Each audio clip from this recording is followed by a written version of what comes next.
వేణు మనల్ని రమ్మని బలవంత పెట్టకపోతే ఇంత అందమైన ప్రకృతిని చూసే అదృష్టం మనకు పోయేది కదా. నిజమేనండి. ఈ విధంగానైనా మీకు కాస్త విశ్రాంతి దొరికింది.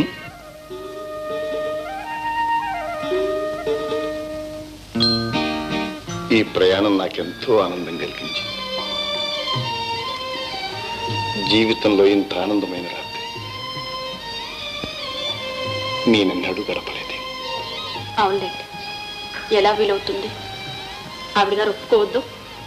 ఆవిడ గారు ఎవరు వారు? అదే మీ పంచాయతీ ఆఫీస్. ఆవిడేగా మీ మొదటి భార్య.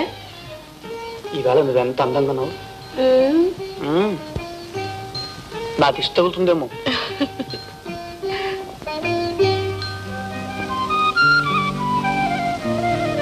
ఇది వరుస. ఏం చేస్తాం కానివ్వండి.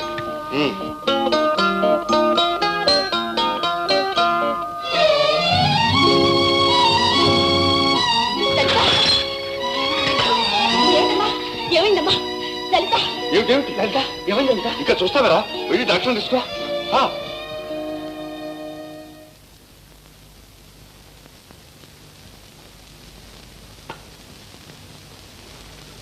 డాక్టర్ గారు ఎలా ఉందండి?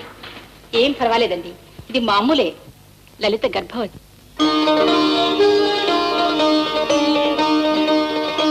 సీత,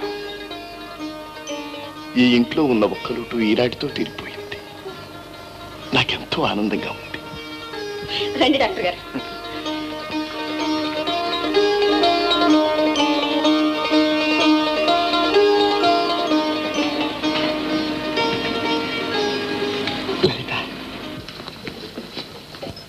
లలిత చాలా బలహీనంగా ఉంది. రక్తం బొత్తిగా లేదు. బాగా రెస్ట్ తీసుకోవాలి. నేను మందులు రాసిస్తాను, అవి వాడండి. డాక్టర్ గారు, వీలైనప్పుడల్లా మీరు వచ్చి చూచి వెళ్తూ ఉంటారు. అలాగే. ప్రసవానికి ముందే ఆమె నర్సింగ్ హోమ్ లో చేర్పించడం మంచిది. అలాగే డాక్టర్.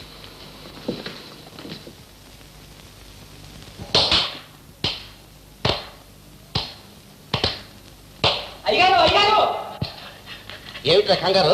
మన లలితమ్మ గారు, లలితమ్మకి ఏమైంది? లలితమ్మ గారు చెప్పరా? లలితమ్మ గారు కడుపుతోటున్నారండి. ఎవరు? మన లలితే. ఎవరు చెప్పారా? వాళ్ళ లక్ష్యం. ఎంత మంచి వార్త చెప్పేవారా? ఏమిటో అనుకుని అడిగిపోయాను. ఏమండి, అమ్మాయి కడుపుతో ఉంది. గ్యారంటీగా మగపిల్లాడు పుడతాడు.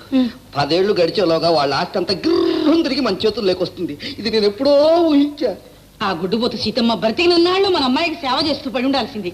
చూడు సీత, 22 ఏళ్ల తర్వాత మన కుటుంబంలో ఒక వంశోద్ధారకుడు పుట్టబోతున్నాడు. ఇదే సామాన్యమైన విషయమా? సాధ్యమైనంత వరకు లలిత ఏ పనులు చేయకుండా చూసే బాధ్యత నీది. సీత, సీత, ఏమిటి సీత? ఏమైంది? అబ్బే ఏం లేదు, కాఫీ సైన్స్ లేదు. ఏమైంది? ఏం లేదు లలిత, నారింజ పండు తిని వెంటనే కాఫీ తాగాను అంతే. అవునవును, ఆ పైన ఒక గ్లాస్ నిమ్మరసం కూడా తాగితే సరి. పద లోపలికి వెళ్దాం. అయ్యో డాక్టర్ గారు, మళ్ళీ మిమ్మల్ని శ్రమ పెట్టారా? అసలు ఏమీ లేదండి.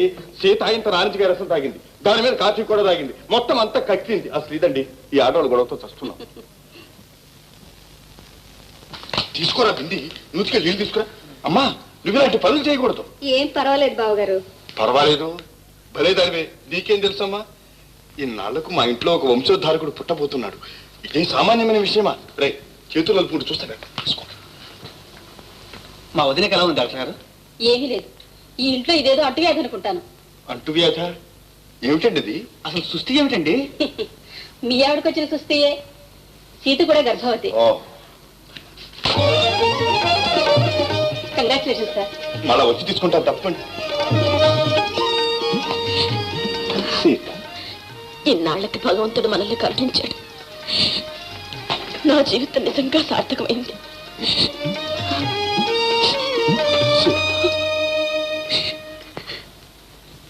నాశనం అయిపోయింది, సర్వనాశనం అయిపోయింది. ఏమిటి అవతారం మీరు? అది కాదు, అరిచేతిలోకి వచ్చిన ఆస్తి కాస్త ఊష్కా కెరెగిరిపోయింది. అసలు ఏం జరిగిందో చెప్పండి. సీతమ్మ లేదు, మన ప్రెసిడెంట్ కేశవరావు పెళ్ళాం కడుపుతూ ఉందట. చాలే ఊరుకోండి, మీ పరాచకాలు మీరును. నీతో అబద్ధం చెబుతానా నేను? దీనికి పోయే కాలం వచ్చింది. అయినా ఈ వయసులో దానికి కడిపేమిటి? కడుపులో ఏమైనా బల పెరుగుతుందేమో. అయ్యో బల్లగాదే, అది కడుపేనట. డాక్టర్ పరీక్ష చేసి చెప్పిందట. కొంప కూలిపోయింది. కలికాలం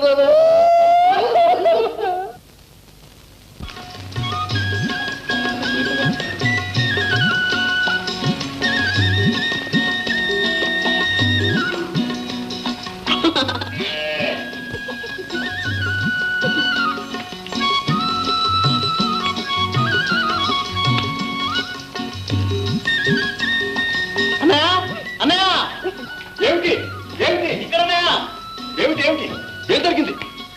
చూడన్నయ్య, వదిన లలిత కలిసి చెట్టు మీద ఉన్న మామిడికాయలన్నీ తినేస్తున్నారు. అదే సంగతి. ఏమిటో కొంప మునిగింది అనుకున్నాను. ఎవరో అడంగులో మామిడికాయలు ఎక్కువ తింటే పుట్టబోయే పిల్లల కళ్ళు చిన్నవైపోతాయట. ఇంక ఈ సంవత్సరం మాకు మామిడికాయలు కరువైనట్టే. అరే తమ్ముడు, బాధపడకరా. కాయల కరువు అయితే పళ్ళ లాంటి పిల్లలు పుడతారా.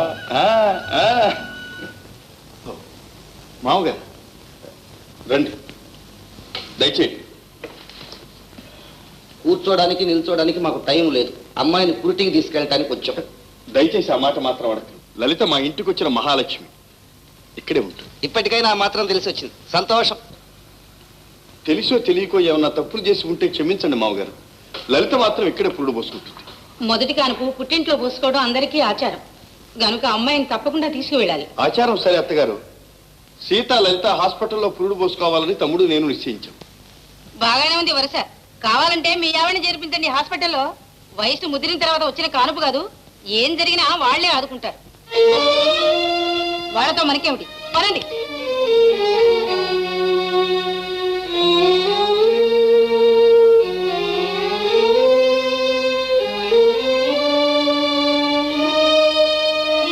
వాళ్ళ తీరేంత. ఇదిగో, నువ్వేం బాధపడదు. అది కాదండి, లలితను పంపించడానికి మా అన్న ఇష్టపడ్డు.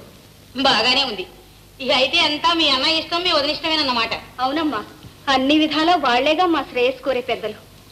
వాళ్ళ ఇష్టమే మా ఇష్టం. సరే భద్రం, ఇక ఆ సంగతి వదిలేసాయి. అంతేలేండి, అనుభవించిన తర్వాత గానీ తెలియదు.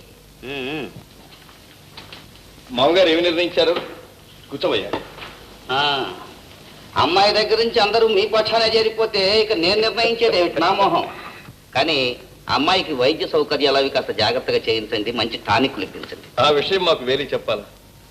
లలిత అంటే మా అందరికీ ప్రాణమే. చూస్తావరా మామగారి కాఫీ తీసుకోండి. అత్తగారు. ఓ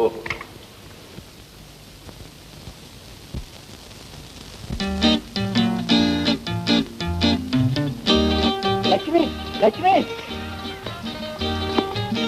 లక్ష్మి, ఏంటి సినిమాని ఆటలమ్మ సోగ్గా వెళ్ళిపోతున్నావు?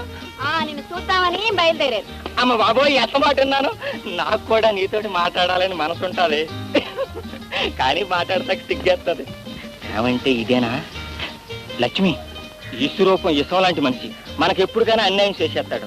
అందుకని నీ అందం నా ఆలోచన రాణించాలంటే మన ఇద్దరం మెడ్రాస్ వెళ్ళిపోదాం. మనకు తెలిసిన ఇచ్చే గనక ముందు అక్కడ కిరాణా కొట్టేద్దాం. 4 డబ్బులు వస్తే నువ్వు డ్రాన్స్, నేను యాత్ర నేర్చేసుకుందాం. ఈ మధ్య సినిమానీలో కొత్త కొత్త వాళ్ళకి యాత్రలు తెగించేస్తున్నారు. మనం కూడా దిగిపోదాం సినిమానీలో. లక్ష్మి, జవాబు చెప్పకుండా వెళ్ళిపోతానండి లక్ష్మి. అదంతా తర్వాత మాట్లాడుకోవచ్చు గాని అవతల సీతమ్మ గారిని లలితమ్మ గారిని ఆసుపత్రిలో చేర్పించారు. వారికి చల్లగా పురుడు రావాలని గుడికెళ్ళి దేవుడి దండం పెట్టుకొస్తాను. నిజమే. ఇదిగో లక్ష్మి, అలాగే మన పెళ్లి కూడా తొందరగా జరిపించాలని దేవుడికి దండం పెట్టుకోవా.